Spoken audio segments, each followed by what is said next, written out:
I'll tell you what, if you were a fan of the late 90s adult animation scene, I bet you watched or heard of King of the Hill. But if you haven't watched King of the Hill, it's a show following a Texas family living through their day-to-day lives with some crazy shenanigans here, and with a very colorful cast of characters like Hank and his friends. We have Dale, the whack job conspiracy theorist who believes everyone is out to get him or a government cover-up. Dale Gribble is one of the fandom's most favorite characters. And then you have Boomhauer, the ladies' man, and something of a middleman of the group, the one who's always up for dumb stuff, but who is always willing to let the guys know when they're not in the right. But unfortunately, his accent doesn't help him with most of his cases. And the reason why he sounds like that is because when Mike Judge, the creator of King of the Hill, had another show back in the day called Beavis and Butthead, and being highly controversial at the time, one day he got a call from a person who sounded just like Boomhauer, he says, so he took the voice, and then boom, history was made. But then we have Bill, life's punching bag, someone who had it all in the beginning, then lost it all with a failed marriage, being in a job that he didn't want to be in, being an army barber, and him wanting to see action. Bill's only joke is that he's fat, old, and depressed, something I can relate to. But other than that, there has been times where Bill gets some happiness, but since it's a episodic show, typically at the end something goes bad or we go back to the beginning of each episode. But what if there was an episode where Bill gets good things happening to him from the beginning to the end? And that's what I'm going to be talking about. What's up, people of YouTube? It's your boy Gurbani coming for today. We are discussing about season 9 episode 6, the patriotic act of King of the Hill. And I know what a lot of you are going to say, that this episode doesn't focus too much on Bill, but here's the thing, other Bill focused episodes always go back to status quo. Sure, it starts off great for Bill, and then something bad happens in the middle, and then Bill gets the short end of the stick. Reason why I picked this episode is that it starts good and ends great for Bill. Also, I won't be talking too much about the A-plot about Hank getting the cat, so that's that. So sit back, grill up some steaks, it's time to talk about Bill. Family guy, regular part-time.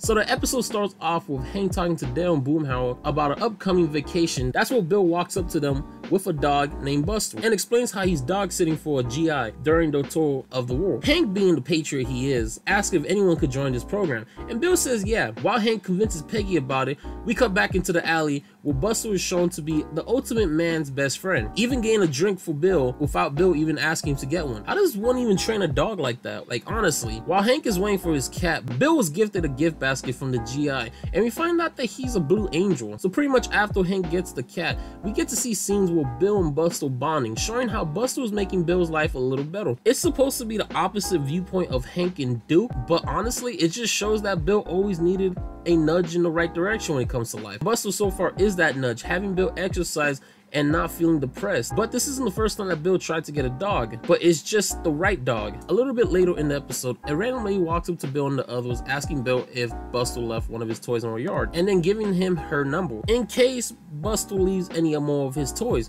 But I call BS on this. One, how did she know that was Buster's toy? And two, where did she know where to find them? That's a little easy if you ask me. And also, we never get to see this lady again, which kind of sucks for Bill. But I'll talk more about Bill after this.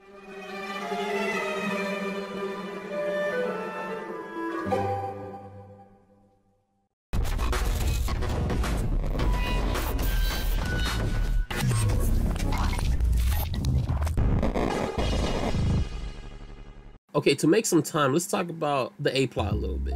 I said I won't, but Bill was only in 4 scenes in this episode.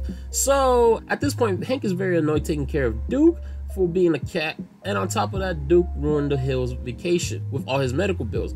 But the thing is, it wasn't Duke's problem, it was the vet. It's Hank's fault because he never took care of a cat, and also making a promise to an army that he will do everything and anything he can for Duke, even if he doesn't want to do it. But Duke was never sick. Duke was just a cat. And if you own a cat, you know what I mean. Also, Duke's vet was an asshole in this episode, using the whole "we don't know what's wrong" mind games towards Hank to bleed him dry. And honestly, he never got his just desserts in this episode. Just Hank plays bluff about this new machine for Duke so he can get a sign that Duke's okay. But that's enough about that. Let's go back to Bill. So after having his greatest times in life, Bill gives back Buster to his owner, and Buster's owner and the whole Blue Angels thanked Bill and gave him a standing ovation. Bill even sees the Blue Angels close up.